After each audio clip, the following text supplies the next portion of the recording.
Welcome to a new episode from the Insatiable Writer podcast. Today's episode is stories.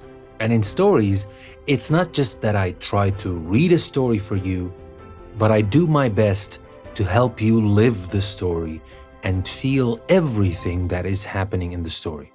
So, without further ado, let's start with our story for today. And this story is called The Machine from my short story collection, The Antichrist. The Machine. Sam was waiting in the long single line for his turn at the machine. He had been waiting for over 3 hours, but he had to come on that day, or he would miss the opportunity to get a better future. The people in line could not talk to each other, so there was only the sheer sound of joints moving, legs hitting the uniform pants cloth worn by everyone, and the unified, well-hidden faint stomp every 365 seconds. It took the machine 1 second to analyze every day in a human's life over the past year. Sam thought to himself as he did the year before, and for some years before, he wouldn't care to remember how many. What the hell am I doing here? Coming here every year for a chance at a better life when I know this will never happen? But he kept on showing up every year anyway. The machine was the genius design of the World Initiative Government, or the WIG. They passed new laws after the last Great War to prevent any future conflict.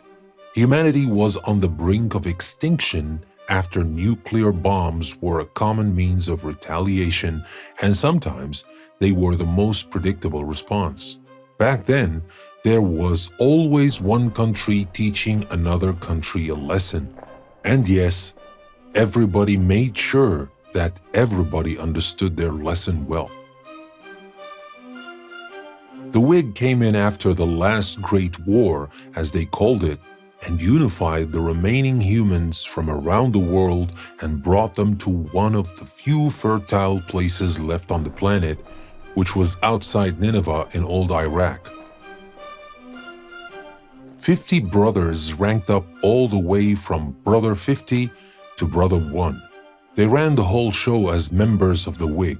Elections were illegal after it was the fault of one referendum which allowed the first nuclear missile launch that started the war 80 years ago. The whole government was like one big flight of stairs. On top, there was Brother 1. At the bottom, there was Brother 50. And below that, there was everybody else. Whenever one brother stepped down or died, the one below would step up to fill the new empty spot in a counter-domino effect until the 50th spot was empty, and the machine would pick one from the rest of the people to fill it. The brothers invented the machine, and the machine did choose all the brothers.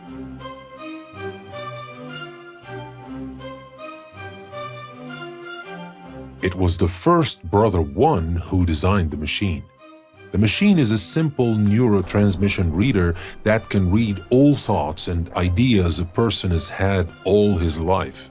And based on that reading, the machine decides the level of potential each citizen has, which will in turn affect the future of that individual for the coming year. The first Brother 1 thought he would have everybody examined by the machine once a year, hoping to change their potential and their fate.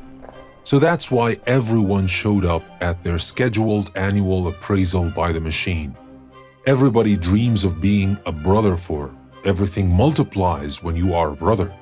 Women, money, land, and power. Not only once, but 50 times from Brother 50 to Brother 1. It was a modern version of the communal capitalist system.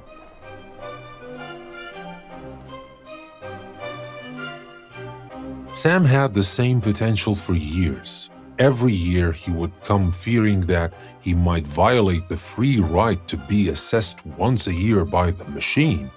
However, his potential had never been enough for anything better than a blue-collar job.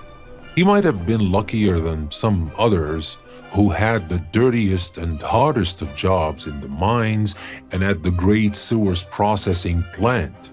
Even processing shit bears a fancy name.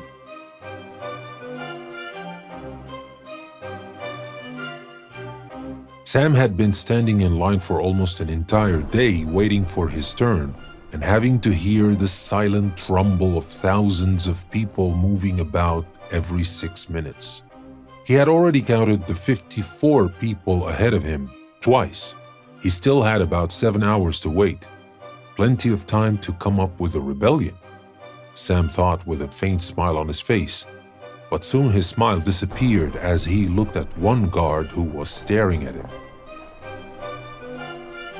How many times have people been coming to this stupid machine to tell them about their destinies as if it were a god? I hate to believe a programmable machine gets to decide my fate. Sam thought as he remembered the machine he read about in the only book he had hidden in his mattress. As reading was illegal after it was the reason that brought the idea of the nuclear bomb to life in the first place. That was what the Whig thought anyway when they confiscated all pre-war books collected by people over the years. Sam had only one book left. It was about a story that happened in England and France during the time of the French Revolution, and a stupid man sacrificed his life for another man at the end of the story. But Sam found a picture stuck on the back cover. The picture was of a man he knew nothing about. The letters that referred to the man's name were washed off and half burned, as was most of the book. What Sam liked about that picture and that man was the way he looked in his black beret with the golden star in the middle. The red color that filled the background of the picture was so vivid that Sam felt it almost filled his heart with real blood as he kept looking at it more than reading the book itself, especially with all the missing pages and the half-burnt ones. The story, as far as he understood, was not that interesting to Sam. He once talked to his friend about that man in the picture, but he never mentioned to anyone that he still had the book.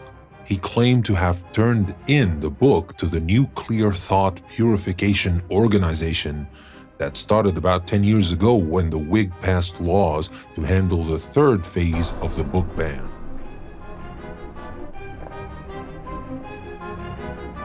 Sam was paddling through these thoughts when he stopped to calculate again, and he figured he had about 1 hour left to wait. He had less than half an hour to have the machine assess him before he would not have to think about it for yet another year. Sam was close now to the outer casing of the machine, which was clean and shiny as a mirror. Sam looked at his reflection and felt happy with the way he looked. He had inherited the looks of his father or his mother. He would never know. Making a family or staying connected to any form of family was illegal after the famous incident when a father killed a guard as the latter came to take his son on the one-way trip to work for the Whig on one of their many secret projects. They passed the law right after they executed the father, and it had been over 40 years with no families at all.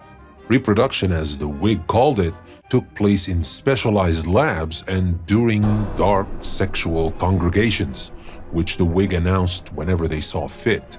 They announced 1 or 2 a month at least, but these were the only official DSCs announced to the public. There was only one man in front of Sam, and he came to see more features of his reflection in the shiny casing of the machine. His eyes widened in disbelief as he looked closer. Sam was wearing a black beret and had the same shabby beard. When he lifted his head up, it was as if this picture on the forgotten book was his own. It suddenly felt as if he was a part of a stolen history, an ambiguous present and an uncertain future. The man in front of Sam just fed himself into the machine. Sam had a strange feeling. It felt as if these 6 minutes were an age, but a young and fleeting one Sam had to decide what to do with before it was too late. The 1 minute left beat marked the longest wait Sam had ever had in his life. His heart was beating 100 times a second. Now the 10-second countdown began. All the memories flashed in his mind. The burned book with that man at the back, his fantasies about his random father and unknown mother, and his long wait like an animal in line to get into the slaughterhouse. Everything flashed in Sam's mind when the final beep announced the 5-second window he had before getting inside the machine. The entire process went like clockwork, and it always ran according to schedule. Only this time, second 6 ticked, and Sam was still outside.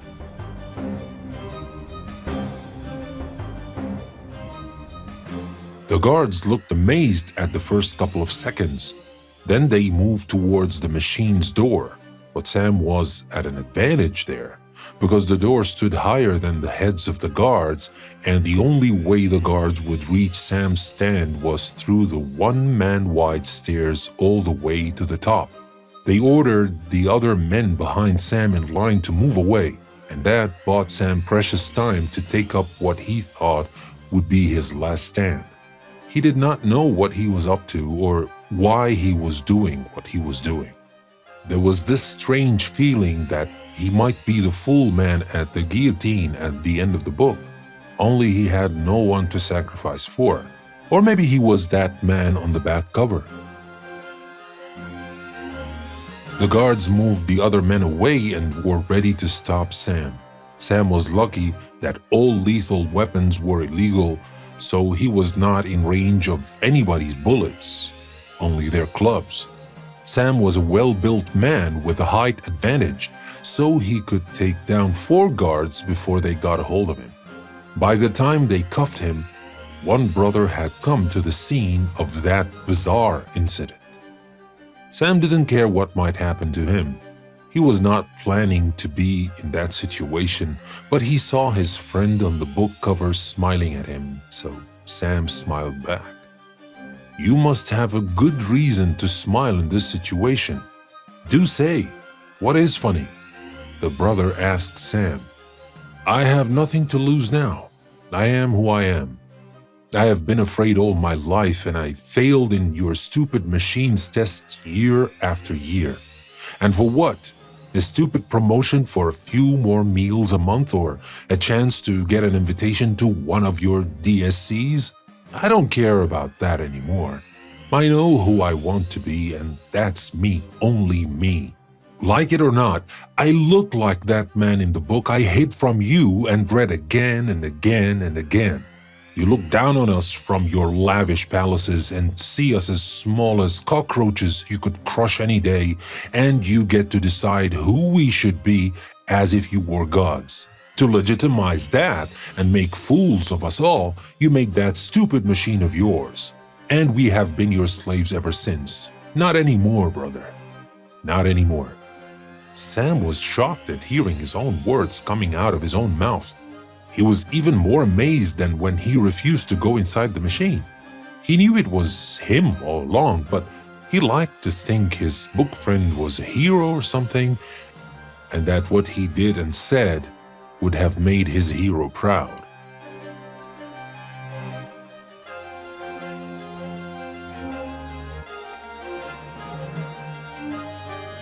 From the shadows of the room where they were holding Sam, an older man appeared. The man was wearing the same brother's robe, but he seemed to have been of a higher rank because the first brother bowed to him and moved away. You will pass in the machine no matter what you do or say. We are not dictators as you claim. We would have killed you or locked you away if we were. We will give you another chance to pass into the machine and see your destiny. The elder brother added no more words, but gave a sign to the guards to take him back to the machine, and Sam said nothing. 6 minutes inside the machine, and Sam could not believe he was still alive and did not know what to think now after what the elder brother said. He never lived enough to think about his destiny. Sam could not believe his eyes when he got out of the machine. His assessment was better than last year. It was way better than anything he had ever dreamed of. He was to become the newest member of the Whig, Brother 50, and one of the older brothers is about to step down and give room for Sam's inclusion in the Whig. People on the other side of the machine cheered, and Sam thought he was dreaming or even dead. He had an official brother's robe to wear, and on his way inside the official building, he saw the same elderly brother, only this time without his robe, making his way out of the official facility. Sam rushed to the man and shook his hand. "How did you know, sir? How did you decide? Or was it the machine?" The elderly brother looked deeply in Sam's eyes as if he was looking into a mirror. "I did not, my boy. Neither did the machine. You did." Then he said nothing more and went on his way out.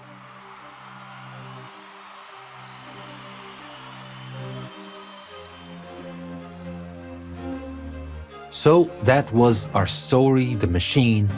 I hope you liked the story, and I hope you liked the music and the special effects. And remember, this is a process in the making, so improvement can happen at any level, at any time. And I'm doing my best to make it even better in the episodes to come. That being said, I would love to thank you very much for listening to this episode from the Insatiable Writer podcast. And now I will leave you with the soundtrack that I created specifically for this story, The Machine. Enjoy, and I will see you next time.